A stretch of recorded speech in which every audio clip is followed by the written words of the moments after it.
Hello friends, good morning to all of you. In today's lecture, we are going to study motion in a straight line part 2. This is chapter number 3, Physics NCERT for class 11th. Okay, so before we start further, I would like to request one and all to do subscribe to our YouTube channel and click on the bell icon to receive the future notifications. So as we know, an object is said to be moving if its position changes with respect to time. Okay, and by using the parameters speed and velocity, we calculate how fast the position of an object is moving with respect to time. So average velocity is nothing but ratio of change in displacement to change in time.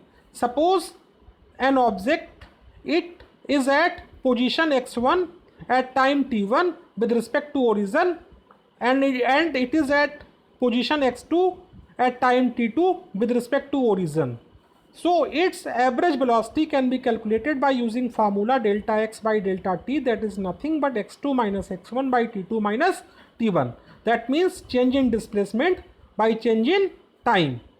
Okay, and average velocity, whenever we are talking about average velocity, we are talking about a duration. So in question you will get find the average velocity between time t is equal to 0 and t is equal to 2, or you will get calculate the average velocity between time t is equal to 2 and t is equal to 4. And average velocity or velocity is a vector quantity. So what does it mean? It means it contains both magnitude and it contains direction and it obeys vector algebra.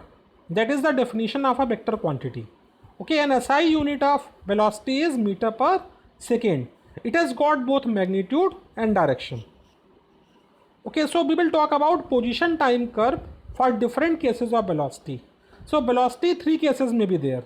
Velocity may be uniform, velocity can be positive or increasing, or velocity can be negative. So whenever we are talking about uniform velocity, in that case position time curve will be line parallel to x-axis with x-axis as time and y-axis as position. Okay, and whenever we are talking about positive velocity, it will be an upward sloping position time curve.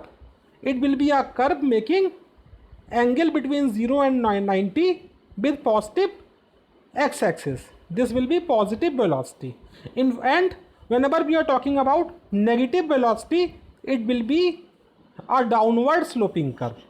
So whenever we are taking position time curve, suppose this is a position time curve, so its slope will give us average velocity.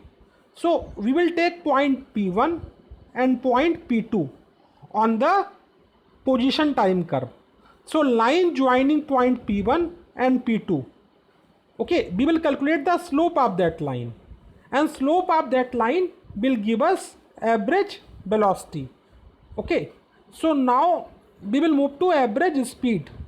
Okay, so average velocity is nothing but displacement upon time, and average speed is distance upon time. That means total path length by total time interval. As we already know, distance is always greater than or equal to displacement. In the same manner, average speed will be greater than or equal to average velocity, and average speed will be equal to average velocity when a body is moving along a straight line along a particular direction. And relationship between average speed and average velocity, we already told average speed is greater than or equal to average velocity. Okay, so whenever we are telling that a body is moving with 60 km per hour, so it does not tell anything about the direction, so it will be speed. And whenever we are telling that a body is moving 60 km per hour northeast, so it has both magnitude and direction, so it will be average velocity. So we will talk about instantaneous velocity. Okay, so instantaneous means at a particular instant. So what is the instantaneous velocity means? What is the velocity at a particular instant? Okay, it is nothing but average velocity between two time intervals which are extremely close, i.e. close to 0. Means average velocity between two time intervals close to 0 is known as instantaneous velocity. It will be calculated by the formula limit delta t tends to 0, delta x by delta t, or as we have already told you in mathematical tools under the heading differentiation and integration or calculus, delta x by delta t when delta t tends to 0 is nothing but dx by dt, differentiation of x with respect to t. This is instantaneous velocity. Please go through the videos and notes of topic mathematical tools. Okay.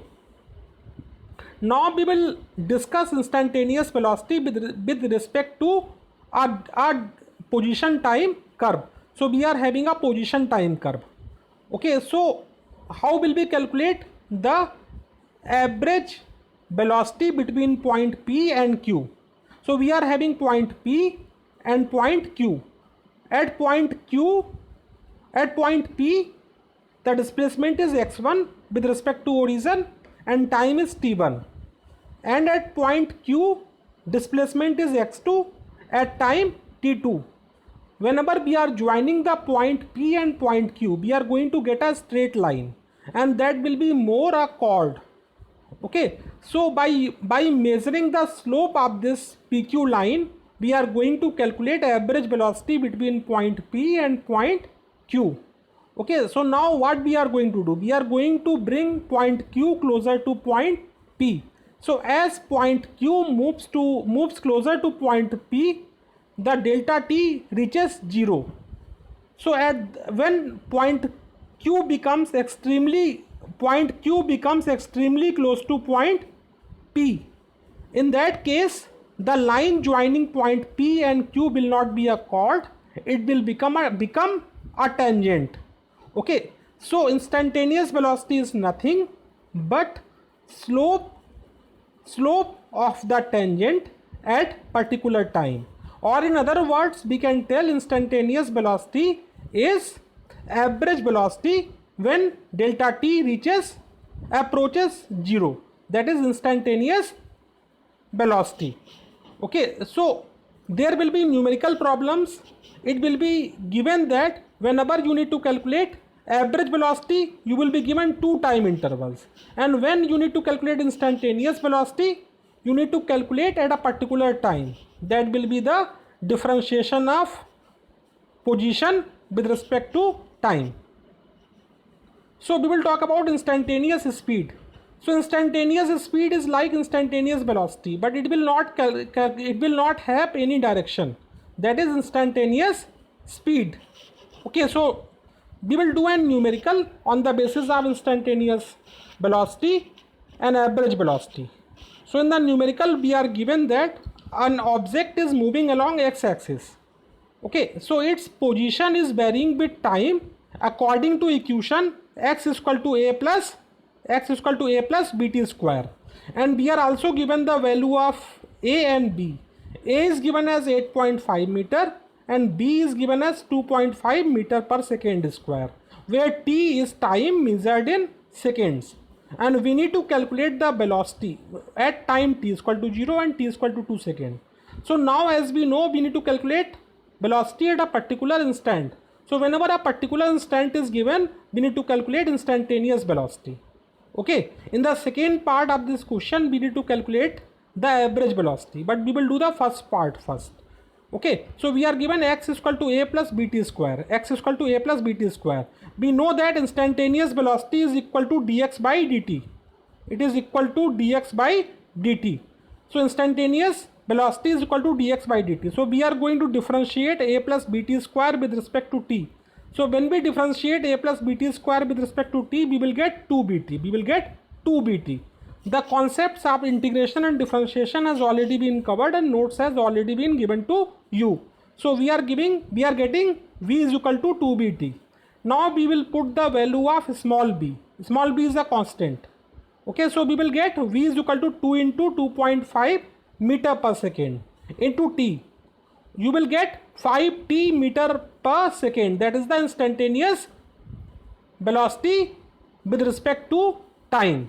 So now you need to calculate the instantaneous velocity with respect to time at t is equal to 0. So you put t is equal to 0 and v is equal to 5t. You will get instantaneous velocity at t is equal to 0 as 5 meter per second. And at t is equal to 2, you put t is equal to 2, in v is equal to 5t, you will get t is equal to 10 meter per second. These both are instantaneous velocity.